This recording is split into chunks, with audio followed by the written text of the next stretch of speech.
Historical question. I work here at the museum, and it's something I'm always thinking about when it comes to the bar KAYS. We talk a lot about the sort of early bar KAYS and, of course, the tragedy that took place.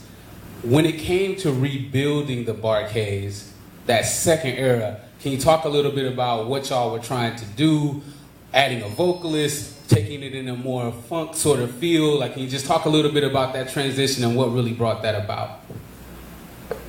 Well, first of all, when we reformed the group after the plane crash, what we did was we actually we had the same instrumentation, the same lineup as we had before. We even, if you notice, the bar KAYS were 5 black guys and 1 white guy. When we reformed the group, we had that same formula. We had 5 black guys and 1 white guy, and we still were an instrumental group. But as time kept going on, you know, I'll be quite honest with you. Not that instrumentals are not are bad or anything like that, but you know, it started getting a little redundant and boring. Just playing the melody to a particular song as an instrumental. And some of us were trying to sing some of the stuff like that, and people were throwing stuff at us and all that kind of stuff like that. It was, it really got old. It got old. So but seriously, we came to a point in time to whereas we wanted to add. We just wanted to go to that next level, and we knew that going to that next level, we would have to bring some vocalists in there. And we met a guy by the name of Larry Dodson who was in he had a group called the Temprees, and I think the thing that really tripped me out the most about the situation, I think it was it the Showcase or the Rosewood? Which one? Showcase, okay. I went over to the Showcase, and the Temprees were performing over there tonight. They had a packed house, too. They had a packed house, but on their break, I think Larry was out, we were outside and stuff like that, and so I said, man, come here. No, I said, Larry. I said, man, I need to holler at you for a minute, man. So he and I got to talking and everything like that. I said, we really like for you to think about joining the bar KAYS. But I didn't expect the answer that I got. He said, okay. So I'm thinking about, what went through the back of my head, I said, really the group that he was in didn't have that much going on, no way. So he was just trying to get to a better place, you know what I mean? But seriously, I didn't expect to get the answer that I got. I didn't expect to get it that quick, and I don't think he expected to get the results that he got. He got his ass kicked by this old group when he told him he was going to leave the group to come and join the bar KAYS. They jumped on him. But it was definitely a great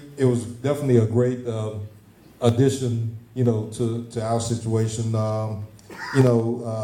He was great in that particular group, but when he joined the bar KAYS, he's alright, but the son of a bad mother. But you know what?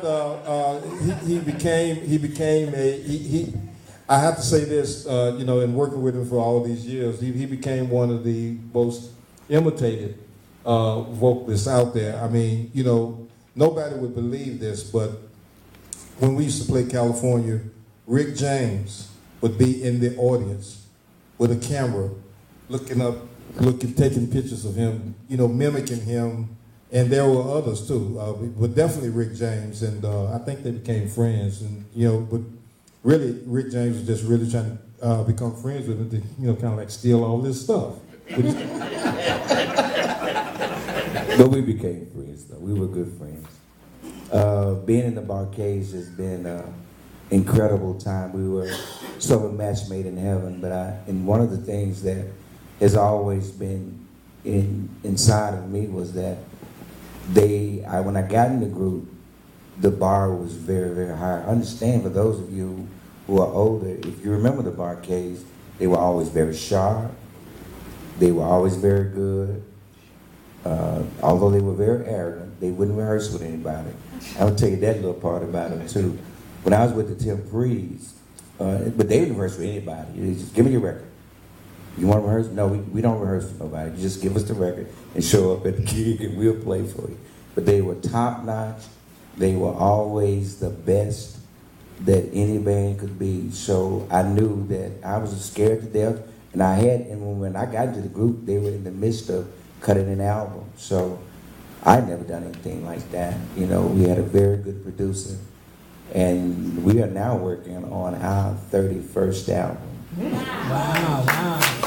And that's something. And talk about 50 years, I think, besides the Beatles, Kool and the Gang this year is celebrating 50 years. The Whispers. There may be 60 years of rock and roll. For sure, the Rolling Stones, OJs, maybe the Temptations, the Dales, are probably only just a few groups that have been in business longer than the KAYS.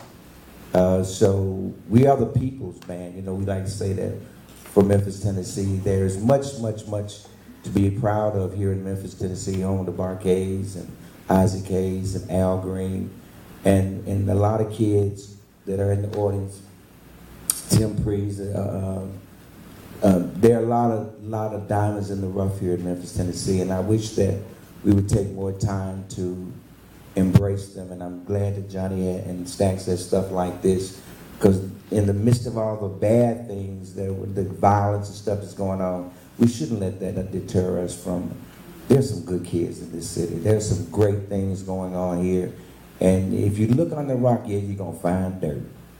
If you keep looking under there, look at the top. There's some great things going on here. There's a lot of good talent. There's in every church on every Sunday, there's somebody singing at lights out. I mean, I've never seen a city where there's so many good gospel singers. We have a lot to be proud of. The KAYS is just one of them. Thank you. Awesome. So, 31 albums. 31 albums. 50 years. 50 years.